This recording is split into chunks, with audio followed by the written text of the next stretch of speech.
excelentíssimo senhor ministro Edson Fachin, presidindo a presente sessão, excelentíssimo senhor ministro Alexandre de Moraes, relator, excelentíssima ministra Carmen Lúcia, demais ministros, procurador-geral da República e demais presentes, boa tarde. Para os recorrentes do caso concreto, a demissão sempre precisa ser motivada, observando-se as regras do artigo 7º, 1º e do artigo 37 da Constituição Federal. Afinal, como inclusive decidido no RE 655283, tema 606 de repercussão geral, a natureza da relação jurídica dos empregados públicos é primordialmente constitucional administrativa, ainda que admitidos pelas regras da CLT. Sendo assim, devem ser observados os ditames do artigo 37, que rege toda a administração pública e em seu caput traz a necessidade de atenção e observância aos princípios da publicidade, legalidade, impessoalidade, moralidade e eficiência. Já em seu inciso 2º, traz como regra a necessidade de concurso público para admissão de tais estatais. Ou seja, apresenta uma condicionante, uma restrição à contratação por estatais, de modo que o ato demissional vinculado à admissão anterior também precisa ser motivado. É a aplicação exata, excelências, do princípio do paralelismo das formas. Os parâmetros adotados na constituição de um ato administrativo precisam necessariamente ser utilizados quando da sua desconstituição. Data vênia, não é possível a aplicação parcial do artigo 37 da Constituição. Ele se aplica, por exemplo, para impor a realização de concurso público, para impedir a acumulação de proventos com vencimentos, para impedir o acúmulo de cargos, para aplicação de teto remuneratório. Se assim o é, as mesmas regras precisam ser aplicadas nas dispensas.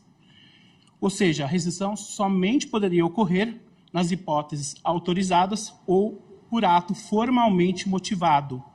No mais, excelências, independentemente das atividades desempenhadas e o fato dos empregados estarem vinculados à CLT, não afasta a necessidade de aplicação do artigo 37. Tampouco a equiparação de tais empresas às empresas privadas, em face do artigo 173 da Constituição. A justificativa utilizada inerente à necessidade de motivação que levaria um desfalque ou mesmo uma certa desvantagem em relação às empresas privadas, data vênia não se sustenta. A falha, nesse caso, estaria na falta de aplicação expressa e necessária do artigo 7º, 1º da Constituição, que veda a dispensa arbitrária, e da Convenção 58 da OIT, que assegura a todos, sem exceção, uma relação de emprego protegida contra atos arbitrários. Ocorre que, no presente caso, há ainda uma premissa constitucional específica para os empregados públicos, quer para admissão, quer para demissão, ambas condicionadas à motivação à luz do artigo 37. Assim, excelência, se desvantagem ou prejuízo houvesse, ele alcançaria somente o empregado, que seria lançado ao desemprego por ato discricionário da estatal, que não observa a necessidade de motivação no momento mais delicado da relação jurídica, a demissão. E mais, o que pode, por exemplo, prejudicar a livre concorrência com as empresas privadas seria a má administração das estatais e jamais a necessária proteção do trabalhador e a observância do artigo 37 da Constituição Federal. Tanto é que mesmo as empresas que estão submetidas ao artigo 37 têm apresentado recorde de lucros e crescimento frente a empresas privadas. Eu cito, por exemplo, o próprio Banco do Brasil.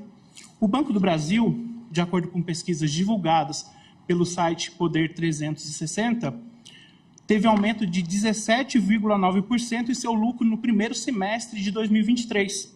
Itaú, por sua vez, 14,7%. Bradesco, menos 36,7%. E Santander, menos 18,5%.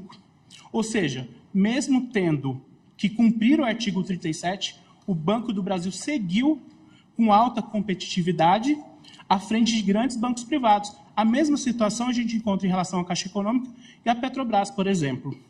A corroborar a tese aqui defendida, vale, excelências, destacar trechos fundamentais fixados no tema 131, citado pelo eminente relator. Naquela oportunidade, em sucessivos votos, não obstante a limitação aos Correios de fato, já se vislumbrou a tese mais geral que alcança não apenas os Correios, mas todas as empresas públicas e sociedades de economia mista.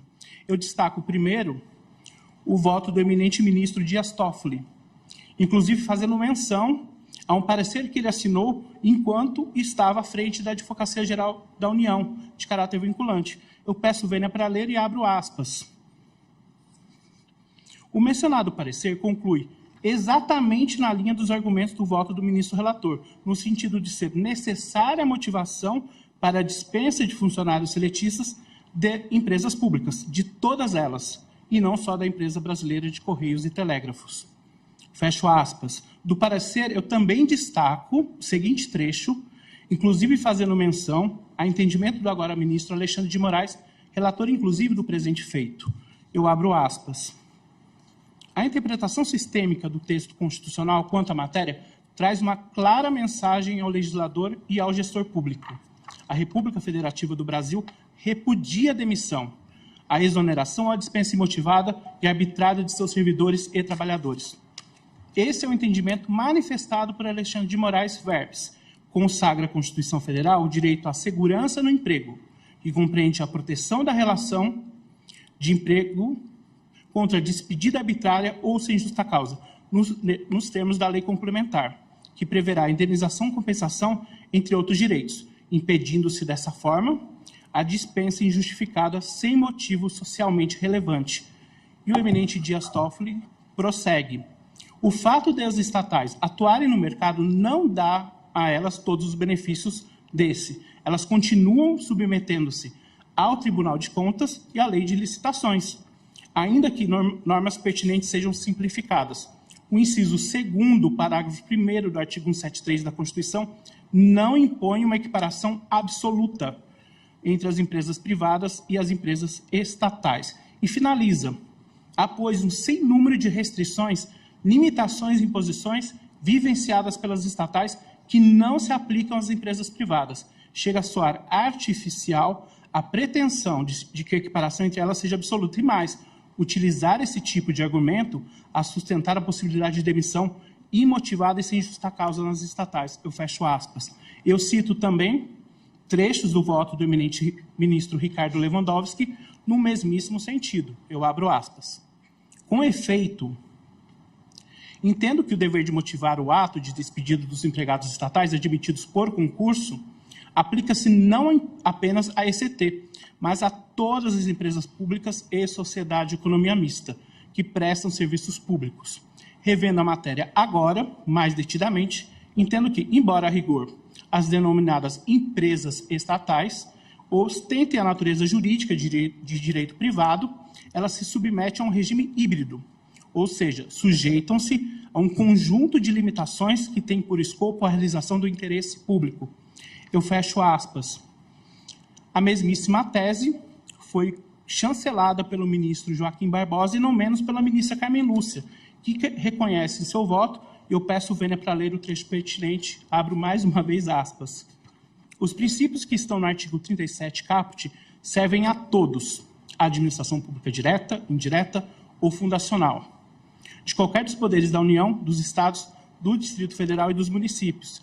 E finaliza, portanto, a motivação, a meu ver, aqui é imprescindível, porque o princípio da finalidade ordena todos os comportamentos da administração pública indireta.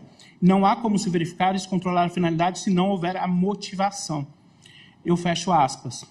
Tais precedentes aqui fixados no tema 131 são fundamentais e devem ser adotados aqui no caso concreto, afastando-se a tese de que a livre concorrência afetaria a necessidade de motivação. A motivação é necessária frente à luz do artigo 37 e, mais importante, é um meio de proteger o trabalhador e dar eficácia ao seu trabalho dentro das estatais, inclusive para o seu crescimento e, como disse, os números indicam o contrário, indicam que as empresas estatais, como o Banco do Brasil, Caixa Econômica e Petrobras, seguem crescendo frente às empresas privadas com que concorrem.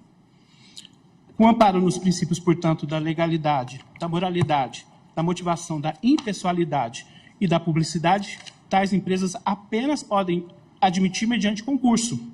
Há, portanto, restrição no momento da admissão, de modo que tal regra, repito, deve alcançar o ato demissional, apesar de ostentarem natureza jurídica de direito privado, em face do artigo 173 da Constituição, sujeitam-se a um conjunto de limitações que tem por finalidade a realização do interesse público. Afastar a necessidade de motivação, excelências, abre espaço, de fato, para que as estatais descumpram o artigo 37, especialmente os princípios constitucionais da motivação e da impessoalidade no âmbito da administração pública, possibilitando dispensas arbitrárias e que não observam o próprio interesse público aplicável. Incide também, é importante citar, o princípio da teoria dos fatos determinantes, motivos determinantes. Ou seja, demonstrada qualquer irregularidade no ato da dispensa por meio de adoção de motivo vazio ou inexistente, ele deve ser declarado nulo. É mais um motivo, portanto, frente ao artigo 37 para declarar a nulidade de dispensas em tal sentido. Nesse mesmo direcionamento, são a Lei 9.784, de 99, consagrando a necessidade de motivação dos atos administrativos, e a Lei 9962, de 2000, fixando que o contrato de trabalho pela administração pública somente pode ser rescindido em casos específicos e devidamente motivados, ligados, por exemplo, à falta de recursos, falta grave, acumulação de cargos e insuficiência de desempenho. Assim sendo, excelências, considerados os argumentos aqui trazidos, apresentados em memoriais, no caso concreto, e frente aos artigos 7º da Constituição e 37 da Constituição Federal, espera-se o conhecimento e provimento do recurso com fixação de tese de que todas as empresas públicas e sociedade de economia mista precisam motivar as demissões. Sem exceções, muito obrigado. Muito obrigado, Excelência. Boa tarde a todos e todas. Excelentíssima Senhora Ministra Carmen Lúcia, Excelentíssimo Senhor Ministro Relator Alexandre de Moraes, Excelentíssimo Senhores Ministros, compõem este pleno do Supremo Tribunal Federal. Ocupo essa tribuna, sim, na representação da Central Única dos Trabalhadores e da Federação das Associações, das Associações do Pessoal da Caixa Econômica Federal, FENAI, admitidas nestes autos na qualidade de amigas da Corte, na pretensão de verem declarada a procedência da tese pela impossibilidade de despedida sem motivação de empregado de empresa pública ou de sociedade de economia mista admitido por concurso público. E assim o fazem, Excelências, por um fundamento simples, porém determinante. Determinante porque vai no centro, na natureza do próprio ato de demissão desses empregados públicos. E qual é? As amici curiae aqui fazem com base no conteúdo dos votos tomados no RE número 655/283, caso líder do tema de repercussão geral número 606, deste Supremo Tribunal Federal, cuja primeira parte de sua tese esclarece: a natureza do ato de demissão de empregado público é constitucional administrativa e não trabalhista.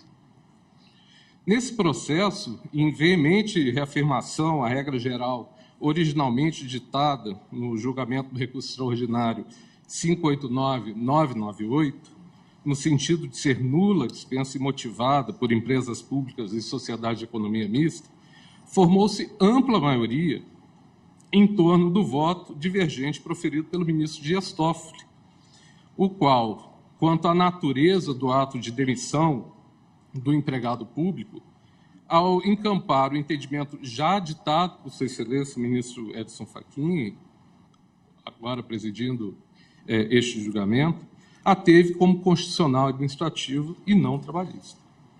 Sem qualquer divergência quanto a esse aspecto específico, relacionado com a natureza constitucional administrativa do ato de demissão do empregado público, acompanhar os ministros Edson Fachin e Dias Toffoli, os ministros Nunes Marques, Alexandre de Moraes, Roberto Barroso, Ricardo Lewandowski, Gilmar Mendes e a ministra Carmen Lúcia.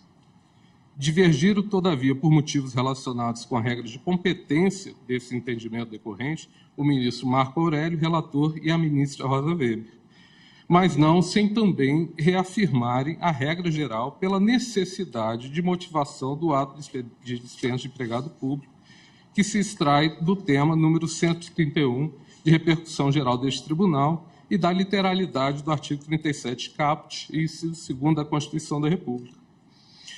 Como exemplo dessa afirmação, Excelência, ressalta o trecho do voto do eminente ministro Alexandre de Moraes, ora relator no referido RE 6515-283. Nesse trecho, ao citar manifestação do ministro Ricardo Lewandowski nos autos 589998, afirma, todavia, ser a aposentadoria espontânea motivação idônea para o ato de desligamento, consolidando, assim, a própria regra geral pela necessidade de motivação dos atos administrativos de dispensa dos empregados públicos das estatais. Leio o referido trecho do voto do ministro Alexandre de Moraes, do RE número 655283, abro aspas. Assim, nos termos da fundamentação supra, conclui-se haver motivação idônea para o ato de desligamento, a coadunar com o entendimento edificado por essa Suprema Corte no RE 589998, tema 131. Nesse julgado, frisou o eminente relator, ministro Ricardo Lewandowski. Abre aspas, no caso da motivação dos atos demissionários das estatais, não se está a falar de uma justificativa qualquer, simplesmente pro forma. Ela precisa deixar clara não apenas sua legalidade extrínseca, como a sua validade material intrínseca, sempre à luz do ordenamento legal em vigor. Nas palavras de um ilustre doutrinador, o dever formal tem de ser compreendido no contexto jurídico constitucional em que se desenvolvem as funções da administração, fecho aspas.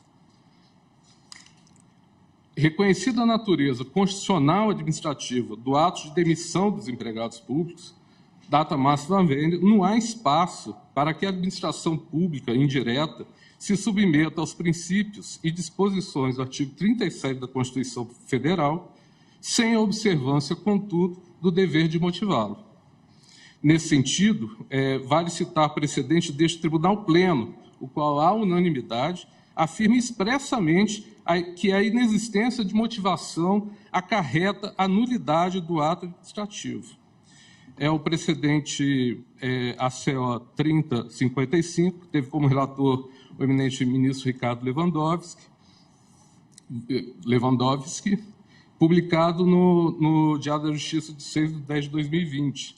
E lá no item 2º é dito expressamente: a revogação de ato administrativo deve ser motivada de modo explícito, claro, congruente. Artigo 5º, 8º, parágrafo 1º da Lei do Processo Administrativo Federal. A inexistência de motivação acarreta a nulidade do ato.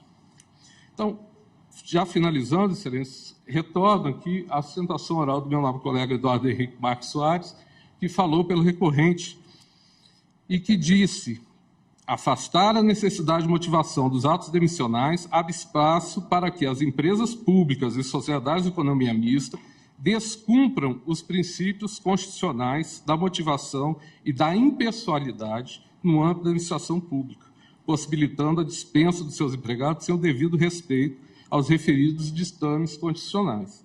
Ou seja, abre-se espaço ao arbítrio, prática que não se coaduna com o interesse público, especialmente no atual momento em que as estatais brasileiras, como o Banco do Brasil, Caixa Econômica Federal, têm desempenhado, e a Petrobras tem desempenhado, papel fundamental e em estreita sintonia com o interesse público nacional. Então, com base no precedente lavrado que deu origem ao tema de repercussão geral 606 e que consigna a natureza constitucional e administrativa do ato de demissão do empregado público, a CUT e a FEDAI entendem que não há outra solução para este caso senão o provimento do recurso ordinário.